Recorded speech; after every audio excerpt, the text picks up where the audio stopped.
All right, let's jump right into this explainer. We're going to unpack the 1914 Endurance Expedition. And let me tell you, this is without a doubt one of the most intense chronological survival thrillers in human history. I absolutely love diving into history like this because it pushes the absolute boundaries of what we think humans are capable of.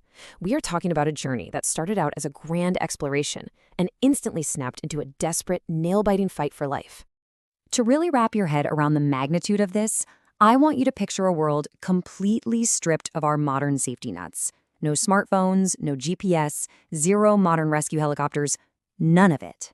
Into this void, Sir Ernest Shackleton and his 28-man crew set out to do something literally nobody had ever done: cross the entire Antarctic continent on foot. And they were gearing up to do this in bone-chilling minus 50 degrees Celsius weather, right through the middle of raging blizzards. The stakes here were astronomically high. They were aiming to traverse 2,900 kilometers of the deadliest, most mysterious, and unexplored continent on Earth. If everything went flawlessly, which, spoiler alert, it didn't, they estimated this massive trek from the Weddell Sea straight down through the South Pole and out to the Ross Sea would take them about 120 days. Section 1. The Impossible Antarctic Dream. On November 4th, 1914, the Endurance set sail toward the Weddell Sea, completely brushing past some dire local warnings about dangerous ice conditions. And things went sideways so incredibly fast. Just like the local whalers warned, the Weddell Sea ice proved way denser and heavier than anyone on the crew expected. So that original glorious goal of a 2,900-kilometer trek, it was instantly replaced by a terrifying new reality. They were no longer explorers. Their job was simply surviving absolute isolation. Section 2. Trapped in the ice. By January 1915, the Endurance was completely paralyzed in the frozen ocean, just 60 miles short of their destination. Look at how this timeline builds. The psychological toll here must have been just staggering. They endured months trapped on the ship as the Antarctic winter set in. Now remember, that means 24-hour darkness for months on end. The freezing pressure of the ocean slowly began to squeeze the ship like a massive vice. By October 1915, the ice literally pierced the wooden hull. The men pumped water nonstop for 3 exhausting days in minus 8.5-degree weather, but it wasn't enough. By November, the Endurance sank completely into the icy depths. When Shackleton finally ordered his crew to abandon their sinking ship onto the surrounding ice, the absolute despair of that exact moment was perfectly captured by this grim realization from crew member Tom McLeod. "I don't think we'll ever get home." I mean, think about it. They had no radio to call the outside world, no way at all to signal for help, and nobody back home even knew if they were still alive. Section 3. Surviving the Frozen Ocean. Stranded on a drifting piece of ice they appropriately named Ocean Camp, the crew now faced starvation, holding on to just 1 month of rations. Okay, this is where Shackleton's absolute genius as a leader kicks in. He had this profound understanding of mental resilience. To haul their gear across the ice, he enforced a strict 2-pound weight limit per man. He was prioritizing human life over material wealth. And to set the example, he literally threw his own gold coins and his Bible straight onto the snow.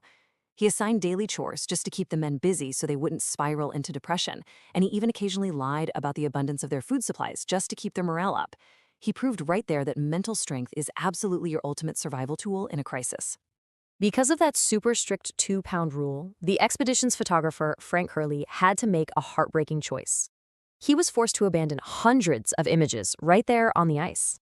He carefully selected and saved only 150 photographic negatives. Those 150 images are literally the only visual proof of this ordeal that survives today, which is the only reason we can actually see what these men went through. Section 4. Escape to Elephant Island. As the ice began breaking apart beneath their boots, dropping men straight into the freezing water, the crew had absolutely no choice but to take to their 3 small lifeboats. Against all odds, navigating through massive, churning icebergs and fighting off severe dehydration, the frostbitten, starving crew finally made landfall. On April 15, 1916, they stepped onto solid earth at Elephant Island. It had been 497 days since they last touched land. That is over a year and a half of just floating on shifting, cracking ice. Getting back to land was obviously a huge relief, but I want to pose this question to you. How long could you actually survive without hope? because Elephant Island was completely uninhabited. It was totally off any commercial shipping routes. It was essentially just a barren, freezing rock. The rest of the world had moved on, and nobody knew they were there. Sitting and waiting on that island just meant a slow, certain death. Section 5. The Deadliest Sea Voyage. Steering down starvation, Shackleton realized he had to go get help himself, setting his sights across 1,300 kilometers of the worst water on the globe. To really grasp the sheer madness of his plan, you have to understand the Drake Passage. Historically, over 800 ships have sunk here, taking 20,000 sailors with them. Shackleton had to navigate a tiny, open rowboat straight through the deadliest ocean on the planet, enduring 12-meter-high waves. That's like a 4-story building of freezing water crashing down on you. And he had to do it all during the pitch-black darkness of the Antarctic winter. Shackleton took just 5 men with him for this incredibly desperate rescue plan. For 3 brutal weeks, they were battered by hurricane-force winds. They were constantly bailing freezing water out of their tiny boat and eating their rations while lying completely flat because there literally wasn't enough room to sit up. After fighting through a massive hurricane just miles from the shore, they finally hit South Georgia. But their luck was terrible. They landed on the exact opposite side of the island from the whaling station. Section 6. The Final Rescue Mission. With their boat completely shattered, Shackleton had to cross the island on foot, enduring a brutal 36-hour non-stop hike across unmapped glaciers just to reach the whaling station.